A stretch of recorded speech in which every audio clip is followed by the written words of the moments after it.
nih kiri kanan. Nah yang di belakang lagi nguras, saat kita akan lihat prosesnya. Nah ini sama rak, ini rak susun ya? Buat Ini rak susun enggak, ini untuk casut biasanya. Oh biasanya buat casut? Tapi kalau lagi kosong? Kosong, bisa kosong. Nah ini buat rak susun biasanya dipakai di breeder Lampung. Apa yang sering lihat ini lagi kosong buat ya? Iya. Lagi kosong, kita akan ke belakang lagi. Nah, kebetulan lagi nguras, kita akan lihat bagiannya. Ini juga dari kolam. Ini dari kolam juga. Nah ini berarti yang baru disortir. Nah ini ikan, ini avatar ya? Ya, avatar. Ini avatar tuh, tapi udah jadi warnanya, cuman belum mutasi 100%. Salut, ikan segini banyaknya, hampir 100.000 ekor, kerawat semua ikannya, jadi benar-benar mantap nih. Nah ini juga sama berarti. Sama, ini tahun, plakat. Ini kalau di perkiraan total toples yang di depan sama yang di belakang, ini ada berapa untuk di sini? Toples 8.000 kali ya. 8.000 dari satu ruangan ini. Sini sama depan sih. Sini sama depan. Ini total ada 8.000 toples, dan di lokasi kedua itu ada 14.000 ya. Iya. Nah di lokasi yang kedua ada 14.000. Kita lihat lagi. Nah ini kebetulan tadi udah dikuras dan ini udah selesai. Ini ikan apa kalau yang di sini? Sama sih. Pelakat sama Giant. Nah ini kolam kutir atau Sebelumnya kutir, tapi dengan ikan segini banyak dan segini doang kurang sih. kurang? Jadi ya udah kita taruh lele. Jadi untuk sekarang kutir harus itu apa? Nyari jalan. Iya. Pusing juga kalau ikan segini banyaknya, kutir butuhnya berapa takar. Dan sellernya ada berapa yang udah aktif kalau sekarang? Kalau teman-teman sih ada aja yang ambil. Kalau salah kutir mah kita nggak ada lah, pokoknya siapa yang siapa aja terbuka. Iya, terbuka aja. Siapa aja terbuka. Jadi buat kalian yang mau partaian kemari, karena siapa aja terbuka, open jadinya untuk partaian. Nah ini ikan-ikan siap jual ya berarti ya? Iya. Nah ini rata-rata ikan siap jual. Size-nya udah masuk lah ya. Sudah M, ada yang M plus. Ada M sama M plus ya? Ini masih nyampur semua ya. Masih nyampur. Jadi belum tergolong belum yang grade yang mana, yang gimana. Nanti misal gini, ada budget berapa, nanti kita siapin, kita videoin, cocok nggak? Kalau cocok silakan. Kalau belum pun nggak ada masalah juga. Jadi nggak ada masalah. Jadi kalau misalnya belum cocok nggak masalah. Jadi kalian nggak usah takut pokoknya mah, kita akan lihat lagi. Nah untuk sekarang nih kan lagi cuaca lagi kayak gini buat yang baru main ikan cupang, untuk tips merawat ikan cupang yang kondisi sekarang tuh lagi benar-benar nggak nentu cuacanya. Tipsnya gimana? Lebih ke ini aja sih, maksudnya garamnya lebih banyak karena tapi nggak asin gitu buat ikan gitu. Sebenarnya ada batas toleransi kok ikan cupang ini, jadi masih misal kayak satu botol aqua itu bisa isi garam hampir sampai setengah kita larutkan untuk dengan air ya, jadi full setengah air setengah garam untuk dicecerotin ke ikan. Oh jadi sistemnya langsung disemprot ke ikan? Disemprot ke ikan gini gitu. Jadi sistemnya disemprot ke ikan. Kalau misalnya pergantian air sama 3 hari? 3 hari. Jadi buat 3 hari sekali. Buat kalian yang baru main cupang, jangan lupa untuk perawatannya diganti air, dan jangan lupa untuk pakai garam karena sekarang lagi nggak nentu, banyak burayak yang tumbang sekarang. Garam sama ketapang lah. Tapi kadang beda tempat beda cara ya. Maksudnya beda tempat. Ada yang cocok dengan bleach juga udah cocok, ada yang nggak perlu pakai garam, itu nanti digali sendiri tergantung lokasi, tergantung air tanahnya masing-masing gitu. Jadi nggak semua sama gitu. Nggak, treatment itu nggak bisa sama. Jadi misal di kondisi misal di Jonggol ini dengan treatment misal garam atau apa itu bisa, belum tentu di tempat lain bisa, karena dari iklim ya, cuaca, beda tempat kan beda.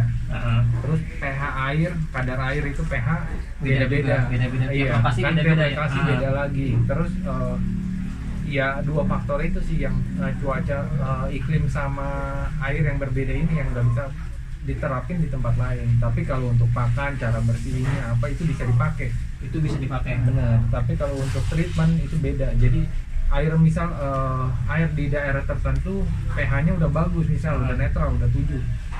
Nah, kita perlu apa lagi untuk ini? Mungkin pH 7 tapi kandungan besinya tinggi. Berarti kan kita perlu karbon aktif untuk nyaring besi itu gitu, makanya butuh filter lagi. Kalau misalnya air untuk ikan cupang, pH yang benar-benar aman buat ikan cupang berapa? Sebenarnya batas toleransi dia dari 6,5 sampai ke 8 masih oke.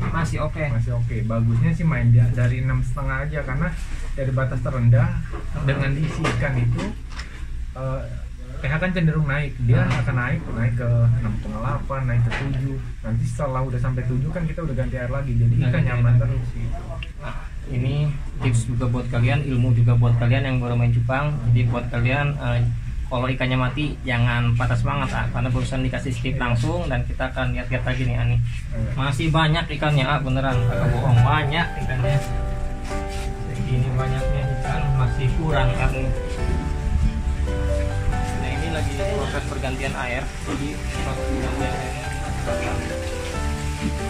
sama itu kualitasnya.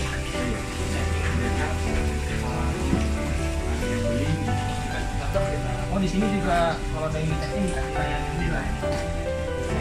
Ini timbangan buat apa? Kan stok berbom juga. Oh, stok berbom juga. Itu di dalam ada freezer buat training freezer itu ada bloodworm. Iya, buat bloodworm itu. Nah ini berarti buat giant ya rata-rata ya? Iya, buat giant. Rata-rata buat giant. Dan ini ikan yang di display, ini ikan udah siap jual. Jadi kalian buat seller ini pas banget yang nyari partaian. Dan ini pun rata-rata udah kosong untuk dikirim ya? Iya, sudah buat kirim ke teman-teman sih. Ada yang ke pasar, ada yang ke teman-teman jualan online gitu.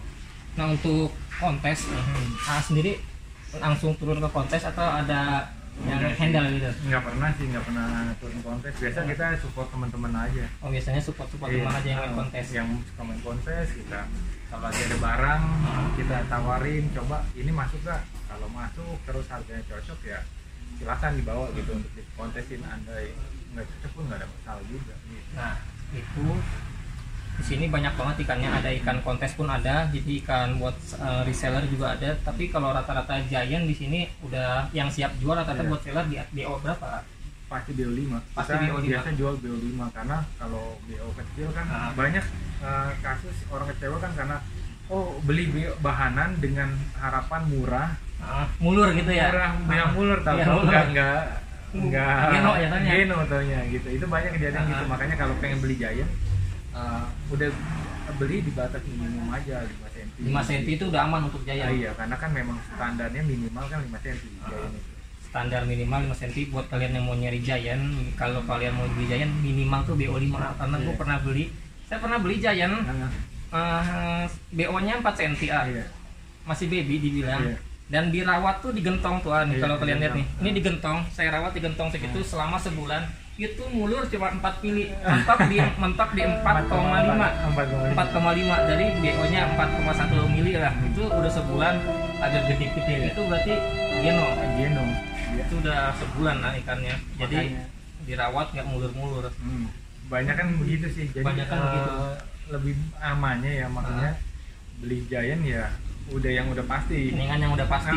Karena kalau akhirnya geno kan ukuran nggak sampai, warna juga kalah sama plakat. Ya mendingan kalau mau cari warnanya sekalian plakat, kalau mau ukuran gedenya ya beli sekalian giant. Jadi jangan di tengah-tengah. Iya, betul. Nah ini giant yang di sini tuh BO-nya udah gede-gede jadi ini bukan ada yang geno. Jadi yang dijual tuh rata-rata udah jadi ya. Pokoknya minimal BO5. Minimal BO5 dan ini ikannya kebetulan ini sebenarnya lagi dikit ya segini. Iya, habis dikirim. Kemarin kan kebetulan yang saya bilang yang di sana air lagi kurang bagus. Jadi ikan langsung sini. Sebagian di sini, sebagian langsung didorong. Iya, soalnya kalau ini kan ada limitnya juga. Kalau kita tarik semua kemarin ke sini nggak kehendang. Di sini nggak kehendang. Nah, ini kan segini banyaknya ikan yang di sini. Kalau bisa dibilang untuk kapasitas pengeluaran PAM di angka berapa? Kita nggak usah sebut omset, tapi kita akan tanya pengeluaran PAM di sini kan untuk 1 hektar berapa pengeluarannya? Kalau kayak cacing, karyawan atau apa ya mungkin sehari 1 juta lah. Sehari 1 juta, berarti sebulan 30 juta, kurang lebih 30 juta. Jadi kita nggak usah tanya omsetnya, dari situ kalian udah bisa pastikan berapa perputarannya. Nah untuk sendiri nih kan di sini udah besar tips buat seller-seller cupang yang baru merintis di ikan cupang. Iya. Tipsnya sih sekarang kan jual ikan lebih mudah karena kita udah ada sosial media, ada Instagram, Facebook, ada yang TikTok lah, YouTube lah ya kan, bahkan ada yang sampai jual di Bigo gitu. Itu banyak. Jadi nggak usah takut untuk cara mengeluarinya, yang penting kuncinya satu sih, dapat ikan yang berkualitas dengan harga yang bagus untuk dijual lagi. Ini namanya reseller. Untuk reseller. Iya, ya kan. Dan kalau bisa kasih tahu teman-teman yang bayarnya untuk gimana cara perawatannya gitu. Banyak teman-teman reseller jual ikan, terima duitnya, kita udah nggak peduli sama si seller itu, ikannya mau mati mau apa kayak gitu. Jadi lebih baik tolong teman-teman reseller juga bantu untuk si penghobi ini, karena dia awam, kita perlu dia kasih edukasi ke dia gimana caranya merawat ikan, bagaimana pakan yang bagusnya gitu. Dengan si buyer ini bisa ngerawat ikan dengan bagus, dia akan jadi hobi, jadi cinta dengan ikan cupang ini. Akhirnya nextnya dia akan continue gitu. Akan beli lagi ya? Akan beli lagi. Nah, ini tips buat seller, kalau kalian jual ikan jangan lupa untuk dikasih tahu bayarnya untuk perawatan ikan yang minimal perawatan ikannya, jadi biar nggak kecewa juga. Biar nggak kecewa. Karena gini, kita si penghobi ini beli ikan dengan harga lumayan, tapi hanya bertahan seminggu mati.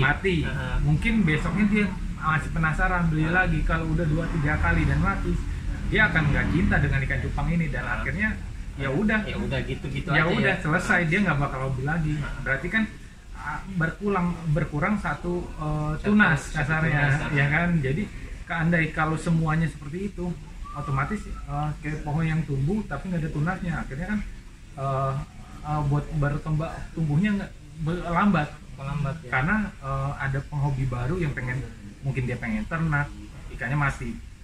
Dia pengen hobi, ikannya mati karena nggak diedukasi. Oh, kondisi begini, coba mainin garamnya, coba mainin ketapang, coba teman-teman senior yang kayak seller, bahkan saya pun sering edukasi ke teman-teman, cara perawatannya begini, atau breeding, dia beli untuk tujuannya untuk breeding, kasih tahu dia cara breeding yang bagus gimana, pH airnya, pakannya. Jadi kalau kayak gitu, dia akan continue. Dengan makin banyaknya penghobi cupang, otomatis bisnis kita ini akan tumbuh. Tapi kalau beli untuk mati, dia akan sedikit-sedikit akan penghobi ini akan gugur, dan akhirnya ya berkurang lagi seperti sekarang. Kemarin kan sempat naik.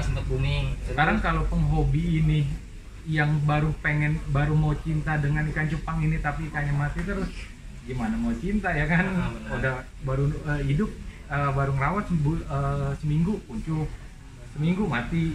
Banyak kasus seperti itu kan. Akhirnya dia nggak mau lagi beli. Akhirnya ya yang dirugikan siapa? Ya teman-teman kita seller juga ya. Nah, ini masukan buat seller juga, kalau ada buyer kalian yang beli, jangan lupa untuk edukasi perawatan. Dan kita udah tur ke depan belakang, ada satu ruangan yang belum kebetulan lagi dikuras, dan kita akan tanya untuk kisah perjalanannya Avandis, dan terutama untuk farm segede gini kita akan tanya kisah perjalanannya next di konten berikutnya. Jadi buat kalian yang udah tonton video ini, jangan lupa di like, comment, subscribe, dan jangan lupa untuk di follow Instagramnya Beta University Indonesia. Dan kalau kalian yang nyari partaian, ada di sini tapi konfirmasi dulu kalau misalnya mau datang kemari ya. Jadi buat kalian, terima kasih banyak yang udah nonton, sehat-sehat pikiran semuanya. Assalamualaikum.